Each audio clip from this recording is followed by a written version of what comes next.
ये जो संत महात्मा धर्माचार्य अपने धर्म को बचाने का प्रयास कर रहे हैं, ये प्रयास साधारण नहीं है।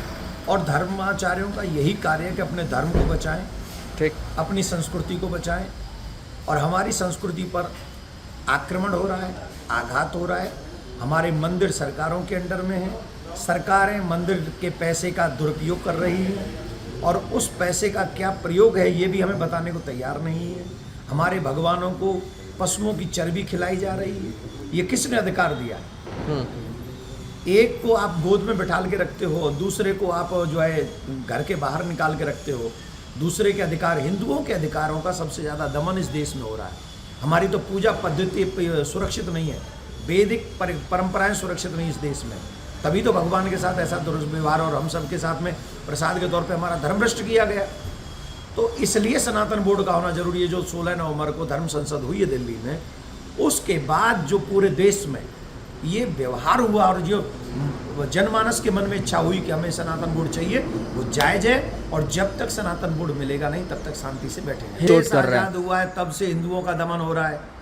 पाकिस्तान देने के बावजूद भी वक्फ बोर्ड कहाँ बनाया भारत में? भारत में क्या जरूरत थी वक्फ बोर्ड? क्या जरूरत थी? किसने बनाया था? किस एंगल से बनाया था? है क्यों बनाया गया था? और पर अगर यहाँ का आपने वक्फ बोर्ड बनाया तो वो पाकिस्तान में क्यों नहीं मांग की आपने सनातन बोर्ड की? वहाँ भी मांग करते, वहाँ से हिंदू छोड़ के नहीं आए थे क्या?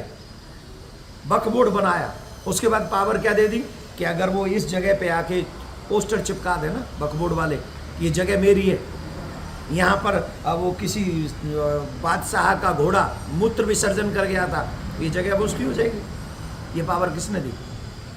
पूरे मतलब पाकिस्तान देने के बाद भी हिंदुस्तान को मुस्लिमकरण कराने के लिए आपने वक्फ बोर्ड बनाया, हिंदुओं का दमन करने के लिए बनाया। देखिए, अगर देश सुरक्षित करना चाहते हैं तो हिंदू राष्ट्र घोषित करना ही चाहिए। और हिंदू राष्ट्र तब उससे पहले घोषित कर दीजिए जब हमारी नेक्स्ट जनरेशन पे विपत्ति आए। और आज तो ये संभावना है भी कि हम लोग हिंदू राष्ट्र घोषित कर लें। आने वाले समय में ये संभावना भी खत्म हो जाएंगी। मैं उनके बयान पे कोई टिप्पणी नहीं करूंगा, पर हिंदू मुस्लिम तो उस समय हो गया था जिस समय देश आज़ाद हुआ था। उन्होंने मुस्लिम के नाम पे कंट्री मांग ली थी, देश मांग लिया था, उस समय हो गया था। प्लस आज़ादी के बाद से ही हम लोग राम मंदिर, कृष्ण भूमि, मथुरा, काशी विश्वनाथ, इसकी लड़ाई लड़ रहे हैं। और आज भी हिंदू मुस्लिम अगर न करें तो हमारी बहन बेटियों को 36 टुकड़े हो रहे हैं।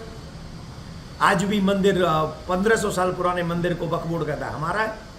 हिंदुओं के गांव में जहाँ एक मुस्लिम नहीं है वहाँ कहते पूरा गांव हमारा है। एक गांव में पूरा एक ही मुस्लिम है, बाकी सबके घर में वो चिपका देते हैं, लेकिन एक मुस्लिम के घर में वो वक्फ बोर्ड वाला पोस्टर नहीं चिपकता कि इसको खाली करो। कौन कर रहा है? हिंदू मुस्लिम। हिंदू क्या अपना दमन करा लें, अपने परिवार लुटा लें, अपनी बहन बेटियों को मरवा लें और बैठे रहे चुपचाप? काहे के बैठे, फिर काहे के हिंदू हैं? हम एक बात जानते हैं, हमारा अधिकार हमको चाहिए। हमारा अधिकार हमें चाहिए, मंदिर मुक्त चाहिए, हमें सनातन बोर्ड चाहिए, हमें मथुरा में कृष्ण भूमि चाहिए, काशी विश्वनाथ चाहिए। हम किसी के घर में नहीं जा रहे हैं मंदिर बनाने। जो हमारे मंदिर तोड़े गए थे उन्हीं मंदिरों को हम कह रहे हैं कि ये मंदिर हमें चाहिए। अगर मुस्लिम भाईचारा निभाना चाहते हैं तो जहाँ जहाँ हैं हमारे स्थान वो उनको दे दें, हमें प्यार से दे दें। हम कहाँ तोड़ रहे हैं? हम तो कोर्ट से मांग रहे हैं भैया। न्याय चाहिए तो कोर्ट से ही तो मांगेंगे, और कहाँ जाएंगे? नहीं, जनसंख्या नियंत्रण कानून को लाना चाहिए ना। सिर्फ सरकार में बैठना ही हमारा काम नहीं है ना। सरकार में हमारे देश सुरक्षित रहे ऐसा व्यवहार करना चाहिए।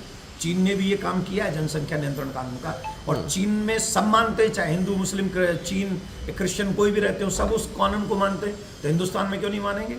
जनसंख्या नियंत्रण कानून देश में आना चाहिए और सबके हम दो हमारे दो, और जब तक ना हो सबके दो तब तक हिंदू भी मत करो दो, हिंदू भी करो 4-4, 5-5, जैसे अच्छा बना रहे, माहौल बना रहे, देश सुरक्षित रहे।